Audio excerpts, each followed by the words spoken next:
Hello class 6 learning with a প্রিয়ার আজকের আয়োজনে তোমাদের সবাইকে স্বাগত জানাচ্ছি। আমরা আজকে আলোচনা করছি তোমাদের লেসন 8 এর পার্ট বি থেকে এবং আমাদের পেজ নাম্বার হচ্ছে 23। আর এর আগের ভিডিওতে আমি এই লেসনের A1 পর্যন্ত আলোচনা করেছি। যাদের ভিডিওগুলো দেখার প্রয়োজন বলে মনে করছো তারা প্লেলিস্টে গিয়ে দেখে আসতে পারো। তো চলো আমরা আমাদের আজকের যে কাজ সেটা শুরু করি। বি নাম্বারের ইনস্ট্রাকশনে বলেছে listen to and read the dialogues below. Below মানে হচ্ছে নিচে, ডায়লগ মানে হচ্ছে কথোপকথন, আর রিড মানে হচ্ছে পড়া, আর লিসেন মানে হচ্ছে শোনা। অর্থাৎ নিচের যে কথোপকথনটা দেওয়া আছে সেটা শুনো এবং পড়ো। তো এখানে আমরা দুজন ব্যক্তির মধ্যে একটা কথোপকথন দেখতে পাচ্ছি। তাদের মধ্যে একজন হচ্ছে সেলস পারসন বা যিনি বিক্রেতা, তার কথা বলছে, আর আরেকজনের নাম হচ্ছে ইমরান। তো সেলস পারসন বলছে, hello, how can I help you. Help মানে হচ্ছে সাহায্য করা, ক্যান মানে হচ্ছে পারা, অর্থাৎ আমি তোমাকে কিভাবে সাহায্য করতে পারি। তখন ইমরান আনসার দিচ্ছে যে do you have any beans. Bean মানে হচ্ছে শিম, অর্থাৎ তোমার কাছে বা আপনার কাছে কি কোনো শিম আছে। সেলস পারসন তখন বলছে ইয়েস উই ডু, হ্যাঁ আমাদের কাছে আছে। How much would you like. How much মানে হচ্ছে কতখানি, অর্থাৎ তোমার কতখানি প্রয়োজন। তো সেজন্য এবার ইমরান বলছে I would like half kg, অর্থাৎ আমার কতটুকু দরকার, আমার হচ্ছে হাফ কেজি দরকার। And I will also need 1 kg of tomatoes, 2 kg of potatoes, 2 cauliflowers, a dozen of eggs and some salt. অর্থাৎ ইমরানের এবার কি কি দরকার, ইমরান সেগুলা বলছে যে আমার কি লাগবে, আমার তো ওই যে শিম লাগবে হাফ কেজি, সেটা তো সে বলল। তারপর বলছে এছাড়াও তার আরও কি কি লাগবে, নিড মানে হচ্ছে প্রয়োজন, তার আরও 1 কেজি টমেটো প্রয়োজন, 2 কেজি আলু প্রয়োজন, 2টো বাঁধাকপি প্রয়োজন, সেই সাথে আরও দরকার হচ্ছে 1 ডজন ডিম এবং কিছু লবণ। ঠিক আছে। তারপর সেলস পারসন বলছেন do you need oil sir, মানে স্যার আপনার কি তৈল প্রয়োজন। তখন ইমরান বলছে yes I need a litre of oil, অর্থাৎ আমার 1 লিটার তৈল বা তেল, যেটাই বলো তেল প্রয়োজন। সেলস পারসন বলছে do you need anything else. Anything else মানে হচ্ছে আর কিছু, অর্থাৎ আপনার কি আর কিছু প্রয়োজন। তখন ইমরান বলছে লেট মি চেক, মানে আমাকে চেক করতে দিন বা দেখতে দিন। লুকস অ্যাট দ্য লিস্ট, এবং সে বাসা থেকে যে তালিকাটা নিয়ে এসেছিল কেনাকাটা করার জন্য সে তালিকাটার দিকে তাকালো। তারপর বলল ও ইয়েস, ও হ্যাঁ, could I have some sugar and milk. Sugar মানে তো চিনি, তোমরা জানোই, অর্থাৎ আমি কি কিছু দুধ এবং চিনি পেতে পারি। তখন সেলস পারসন বলছে শিওর, মানে অবশ্যই। How much milk do you want, মানে আপনার কতখানি দুধ প্রয়োজন। তখন ইমরান বলছে জাস্ট 1 লিটার, মানে শুধু 1 লিটার হলেই হবে। And 1 KG of sugar please, এবং দয়া করে 1 কেজি চিনি দেন। সেলস পারসন বলছে ওকে ঠিক আছে, let me find all the items for you. Find মানে হচ্ছে খোঁজা, আইটেম মানে হচ্ছে দ্রব্য। তো লেট মি ফাইন্ড মানে হচ্ছে মানে আমাকে খুঁজতে দিন, যে আপনার জন্য সমস্ত আইটেম বা সমস্ত দ্রব্য খুঁজে পেতে দিন। এবার ইমরান বলছে থ্যাঙ্কস, মানে ধন্যবাদ। Please put them in a paper or jute bag, অর্থাৎ দয়া করে এগুলাকে কোনো একটা পাটের ব্যাগে বা কাগজের ব্যাগে দিন। সেলস পারসন বলছে শিওর, মানে অবশ্যই। We don't use plastic bags here. Here মানে হচ্ছে এখানে, অর্থাৎ আমরা এখানে প্লাস্টিকের ব্যাগ ব্যবহার করি না। ইউজ মানে হচ্ছে ব্যবহার করা। হেয়ার ইউ গো মানে এই নিন, অর্থাৎ তার সমস্ত জিনিস সে যা যা কিনতে চাইলো সেটা প্যাকেট করে তাকে বলছে here you go. I have food all the items here, আমি এখানে সমস্ত আইটেমগুলা রেখেছি বা দিয়েছি সমস্ত আইটেমগুলা। ইমরান বলছে থ্যাংক ইউ, মানে আপনাকে ধন্যবাদ। How much is the total. Total মানে হচ্ছে মোট, অর্থাৎ মোট কত টাকা হলো।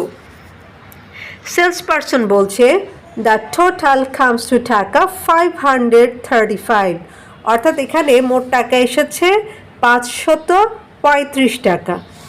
এবার ইমরান বলছে হেয়ার ইজ 550, অর্থাৎ এই নিন 550 টাকা, বা এখানে 550 টাকা আছে। সেলস পারসন বলছে থ্যাংক ইউ, মানে আপনাকে ধন্যবাদ।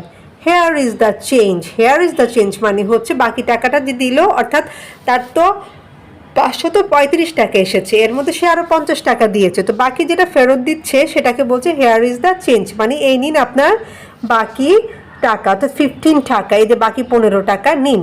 হ্যাভ আ গুড ডে, মানে আপনার দিনটা শুভ হোক বা ভালো হোক। ইমরান বলছে থ্যাঙ্কস, বাই, মানে ধন্যবাদ, এবং সেই সাথে কি জানালো, বিদায় জানালো। ওকে, এখন দেখো এই যে আমরা পার্ট বি পড়লাম, সেটার আলোকে আমাদের পেজ নাম্বার 24-এ কিছু কোশ্চেন দিয়েছে, এখন সেগুলো একটু দেখব। এই যে B1, আমাদের পার্ট B1-এ বলছে discuss the following questions in pairs. Pair মানে হচ্ছে জোড়া, ফলোয়িং মানে হচ্ছে নিচের, ডিসকাস মানে হচ্ছে আলোচনা করা, অর্থাৎ জোড়ায় জোড়ায় কি করবে, নিচের যে প্রশ্নগুলো দেওয়া আছে এই প্রশ্নগুলো আলোচনা করবে। তো প্রথম প্রশ্নে বলছে how many items did Imran buy, Imran কতগুলো আইটেম বা দ্রব্য কিনেছিল। তো ইমরান কতগুলো কিনেছে, আমাদের তাহলে এটা সবটা এখান থেকে খুঁজে বের করতে হবে, তাই না, যে ইমরান কি কি কিনলো। ইমরান কিনলো হচ্ছে বিনস, হ্যাঁ, তারপর টমেটোস, পটেটোস, কলিফ্লাওয়ার্স, এগস, সল্ট, হ্যাঁ, তারপর হচ্ছে অয়েল, এরপরে কিনেছে হচ্ছে কি মিল্ক, তাই না, এরপর কিনেছে হচ্ছে সুগার, তাই না। তাহলে দেখো সে টোটাল কয়টা আইটেম কিনেছে, এই যে আমরা যদি আবার একটু গুনে দেখি, দেখো মিল্ক কিনেছে, সুগার কিনেছে, তারপর কি কিনেছে, এই যে একটা একটা করে আমরা গুনে দেখি, 1, হ্যাঁ, 2, 3, 4, 5, 6, 7, 8, 9, অর্থাৎ টোটাল সে 9টা আইটেম কিনেছে। তো আমি এখন তোমাদের সাথে আনসারটা শেয়ার করছি যে কিভাবে তোমরা লিখবে। ইমরান যেহেতু 9টা আইটেম কিনেছে, তাই আমরা এভাবে বলতে পারি ইমরান বট 9 আইটেমস, অর্থাৎ ইমরান 9টা আইটেম কিনেছিল। এই যে বাই শব্দটা হচ্ছে প্রেজেন্ট টেন্স এবং এটার ফার্স্ট টেন্স হচ্ছে বট। আচ্ছা, এরপর 2 নম্বর প্রশ্নে কি বলেছে সেটা দেখো। 2 নম্বর প্রশ্নে বলেছে যে what varieties of vegetables were available in the market, অর্থাৎ মার্কেটে কোন কোন সবজিগুলো হচ্ছে পর্যাপ্ত পরিমাণে রয়েছে। অ্যাভেলেবল মানে হচ্ছে পর্যাপ্ত পরিমাণে। তো আমরা কি কি পেয়েছিলাম দেখো, আমরা পেয়েছিলাম হচ্ছে টমেটো, তারপরে হচ্ছে পটেটোস, কলিফ্লাওয়ার্স, এরপরে পেয়েছিলাম হচ্ছে বিনস। তো এই সবজিগুলোর নাম হচ্ছে তোমরা এখানে আনসারে লিখে দিবে যে the varieties of vegetables available in the market were tomatoes, potatoes, cauliflowers and beans. ঠিক আছে, অর্থাৎ আমরা কি করব, আমরা এই যে ভ্যারাইটিসের আগে একটা দা বসাবো, তারপর এখান থেকে শুরু করব দ্য ভ্যারাইটিস অফ ভেজিটেবলস থেকে। এরপর সি নাম্বার কোশ্চেনে বলছে যে why do you think Imran asked the salesman to use a paper bag? Imran দোকানদারকে বা বিক্রেতাকে কেন পেপার ব্যাগ ইউজ করতে বলেছে বা পেপার ব্যাগ ব্যবহার করতে বলেছে বলে তুমি মনে করো। Discuss with your class friends and then write down 1 or 2 reasons. এই ব্যাপারটা হচ্ছে তুমি তোমার ক্লাসের যে ফ্রেন্ড রয়েছে তার সাথে আলোচনা করবে এবং সেখান থেকে একটা বা দুটা কারণ লিখবে। তো এটা হচ্ছে তোমাদের নিজেদের টাস্ক, নিজেরা আলোচনা করে লিখবে।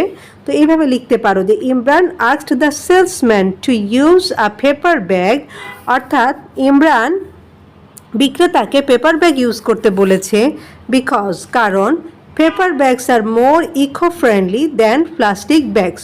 কারণটা হচ্ছে কি, এই যে প্লাস্টিক ব্যাগের তুলনায় এই যে পেপার ব্যাগ এগুলো অনেক বেশি পরিবেশ বান্ধব। তো আমি একটা রিজন লিখলেও চলবে যেহেতু আমার এখানে অপশান ছিল। ওকে, এবং প্রশ্নটার উত্তর লেখার সময় তুমি এই যে এই অংশটা থেকে উত্তর লেখা শুরু করবে। Imran asked the salesman to use a paper bag, এ পর্যন্ত পুরোটা লিখে তারপরে হচ্ছে বিকজ দিয়ে আমরা শুরু করব।